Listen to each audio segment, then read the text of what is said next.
नमस्कार मंडळी, स्वामींच्या कृपेने तुम्हाला आजचा दिवस सुखाचा आनंदाचा जावो हीच मी स्वामींच्या चरणी प्रार्थना करते आणि आजच्या व्हिडिओला नवीन सुरुवात करते.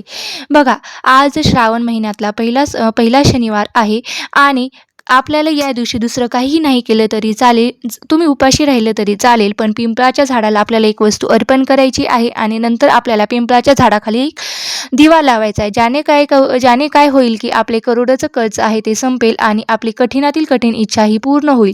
तर बघा, आपल्याला हा उपाय कधी करायचा आहे, तर हा उपाय आपल्याला तुम्ही दिवसभरामध्ये कधीही करू शकता, पण सकाळी उठल्या उठल्या आपल्याला आंघोळ करून घ्यायची आहे. आंघोळ करताना आपल्याला त्या पाण्यामध्ये गंगाजल, गोमूत्र वगैरे जे काही मी अगोदर व्हिडिओ बनवला आहे त्यातले जे वस्तू आहेत त्या टाकून आपल्याला स्नान करून घ्यायचे, आपली नित्यपूजा करून घ्यायची. यानंतर तुम्हाला मात्र या उपाय करायचा आहे.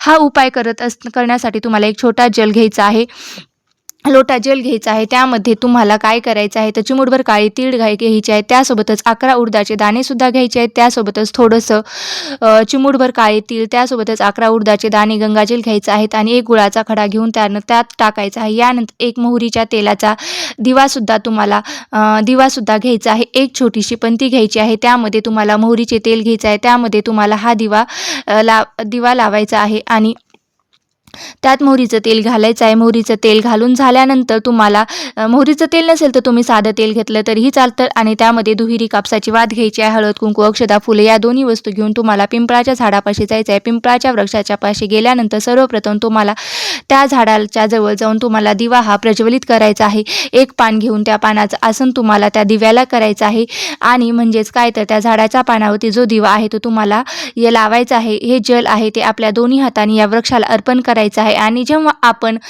हे जल अर्पण करणार आहोत तेव्हा तुम्हाला एक मंत्र आहे, तो मंत्र म्हणायचा आहे. तो कोणता मंत्र आहे तो तुम्हाला मी सांगते. ओम वनस्पतये नमः असं म्हणायचं आहे. यानंतर हे जल अर्पण करून घ्यायचं आहे आणि वृक्षाच्या खोडाला हळद, कुंकू, अक्षता, फुलं अर्पण करून 3 वेळा प्रदक्षिणा मारायच्या आहेत आणि प्रदक्षिणा करत असताना सुद्धा तुम्हाला ओम अक्षताय नम, ओम अश्वताय नम, ओम वनस्पताय नम या मंत्राचा जप तुम्हाला करायचा आहे.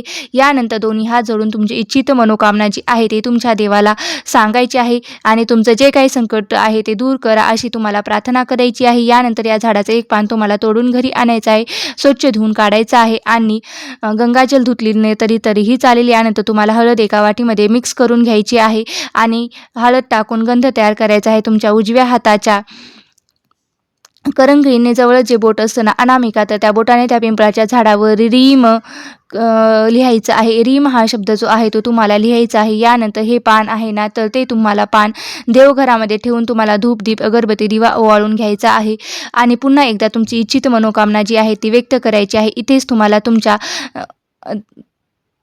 देवघरासमोर बसून तुम्हाला संकटमोचन श्री हनुमान स्तोत्र म्हणायचं आहे किंवा हनुमान चालीसा म्हणायचा आहे. तसेच तुम्हाला 11 वेळा ओम हनुमंताय महाप्रणाय बलाय ओम नमो मंत्राचा सुद्धा जप तुम्हाला करायचा आहे, पठण करायचं आहे. अशा प्रकारे तुम्हाला हा उपाय करायचा आहे.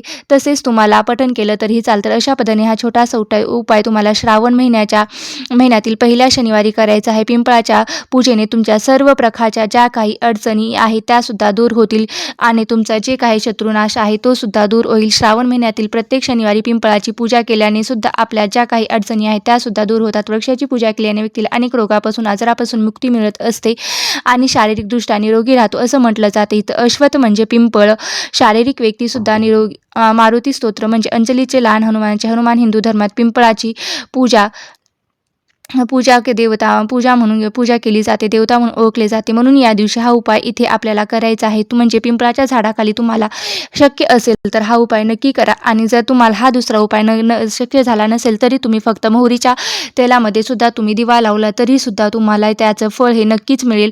सकाळ संध्याकाळ कधीही तुमच्या वेळेनुसार तुम्ही हा उपाय करू शकता. लक्ष्मी येण्याची वेळ असते म्हणून तुम्ही हा उपाय रात्री केला तरी, प्रदोष काळामध्ये केला तरी चांगला आहे. त्याच्यामुळे काय होते तर आपल्या घरामध्ये सकारात्मक लहरी ह्या खूप जास्त प्रमाणात सक्रिय असतात.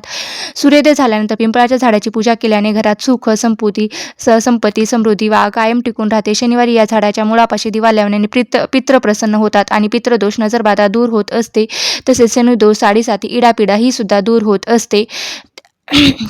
कमी देखील होत असते. जर तुमच्या घरामध्ये सुतक वगैरे असेल तर तुम्हाला हा उपाय करता येणार नाही. स्त्रियांचा मासिक धर्म वगैरे असेल तर तुम्हाला सुद्धा हा उपाय करता येणार नाही.